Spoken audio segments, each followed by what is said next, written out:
And welcome to section 4.1, Renewable Energy Stocks, in week 4 of the course, Perspectives on Energy and Environment, and the course name is Principles and Methodologies for Sustainable Design. Last week we looked at the frameworks that we're going to use to classify and better understand the relationship between the different energy sources. And this week we're going to look at renewable stocks or energy from biomass.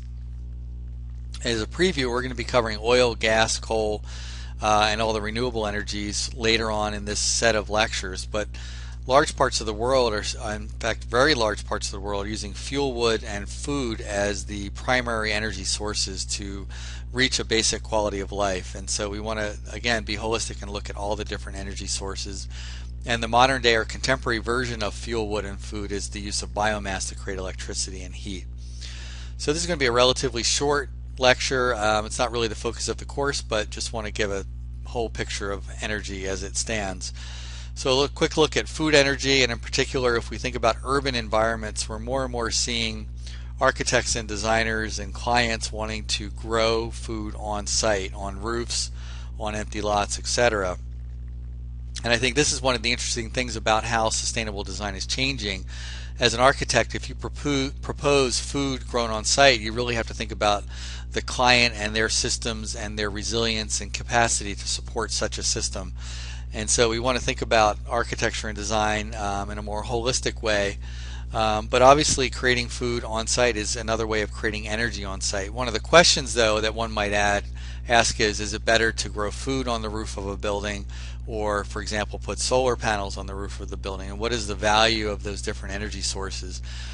Because we're using integral theory, we can understand that, obviously, objectively speaking, solar panels are going to give you a lot more energy, but the experience of growing food on the roof and the cultural activities that are involved with that might create a situation where this might be the choice. In terms of fuel wood, as I said before, many parts of the world are still using this basic form of energy to meet basic survival needs. And fuel wood actually comes with a pretty high price to pay in terms of not only quality of life, but life in general. So we see that, and I don't have this in the slide, but over 2.5 million people die per year from indoor air pollution, mostly from cooking fuels indoors, and that's also from the World Health Organization. And we see here that the types of energy that we use are often associated with different classes of groups. In other words, who can afford what kinds of energy. And fuel wood in solid form can take lots of forms, like charcoal, peat, wood, dung, etc. And all of these have different impacts on human health. And so looking at food and fuel wood more from a holistic perspective, let's take a look at, we have experience, facts, culture, and society systems. So for many, the quality of life is greatly compromised by using this fuel source. In other words, having a kind of pleasant indoor environment is very difficult when you have all these different kind of fuels being used. And the sensory experience is really, unfortunately, negative in many cases because of this type of fuel that we have to use. Units of power vary, obviously, because depending on what we're using. Efficiency is very low relative to other kinds of energy sources. Profits, of course, very low or nil. Lots of externalities, especially indoor air pollution, as well as CO2 emissions. And then the reserves are, we really think of fossil fuels here as a substitute.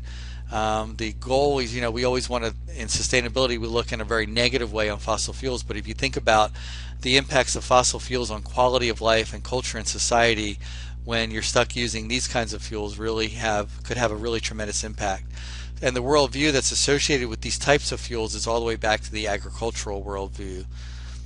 Benefits, obviously, this kind of fuels allow for people to have a basic standard of living, but the societal costs are extremely high, high death rates, low length of life, and the systems by which, yes, this is a decentralized system in the sense that you can get your food and your fuel wood locally, although depending on how many people you have, you may have to go further.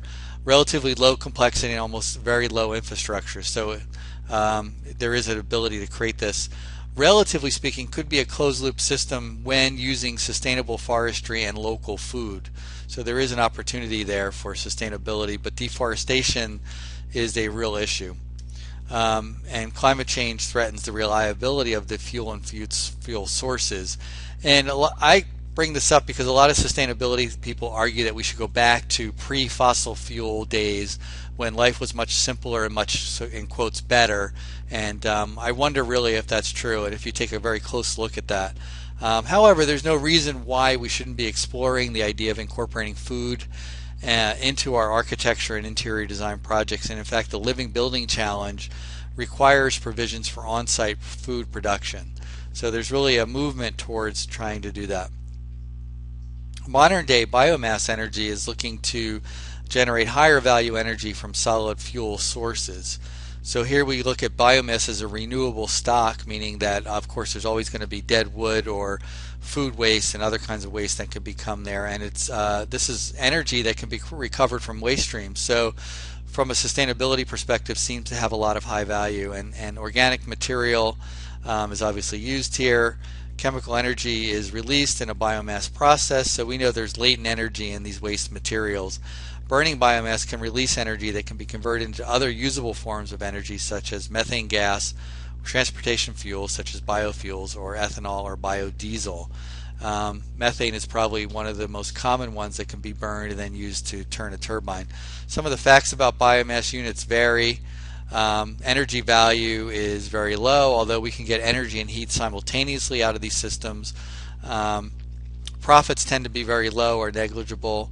Externalities, though, are very low. So thinking about a holistic, sustainable system, the idea of using waste sounds very good, and the idea of having externalities is very low. And I think there's still plenty of solid waste available in many countries, and so therefore you have plenty of reserves.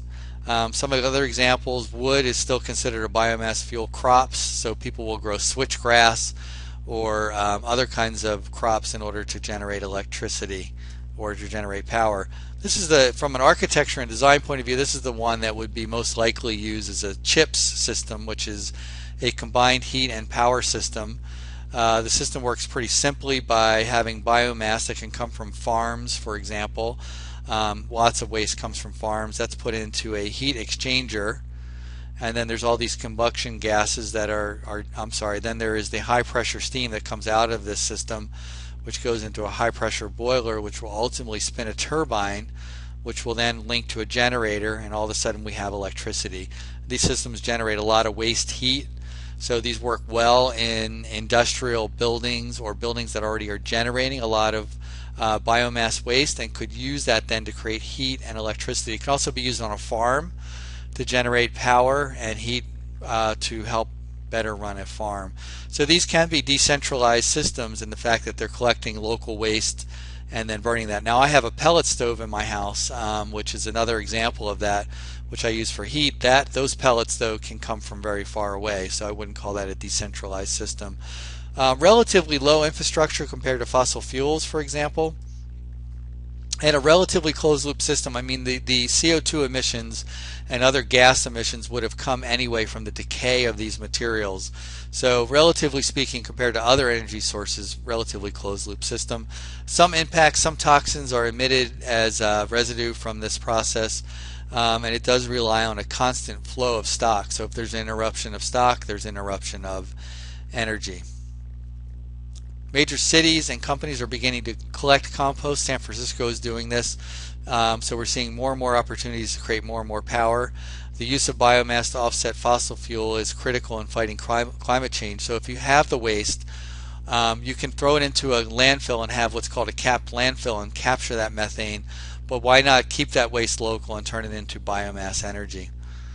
From a culture and society perspective, this might be considered an integral worldview in terms of how it works with society.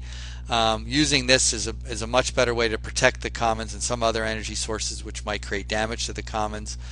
And societal costs are actually very low. The idea again of taking waste and turning it into power probably has a lot of opportunities. So experience, we're going to ignore where it says experience. It's not necessarily horrible.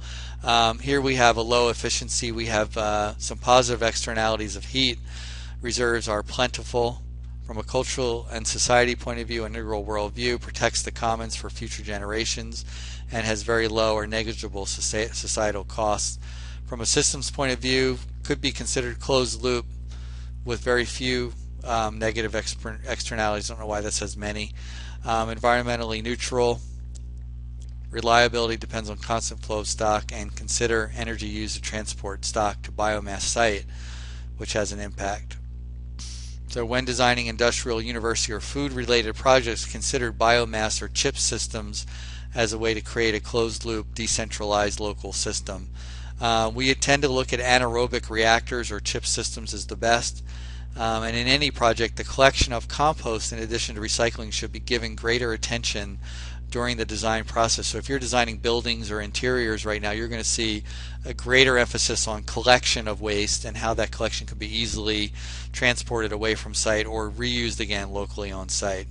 Overall, pretty exciting opportunities, but we're not talking about high levels of energy here that can generate the kinds of comfort and convenience that we've become accustomed to.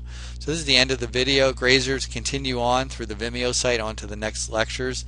And for students and scholars, you can return to the course sites page, although right now we're using primarily videos until the modules can get to a level of completion and development. Thanks a lot, and I'll look forward to seeing you on the next lecture.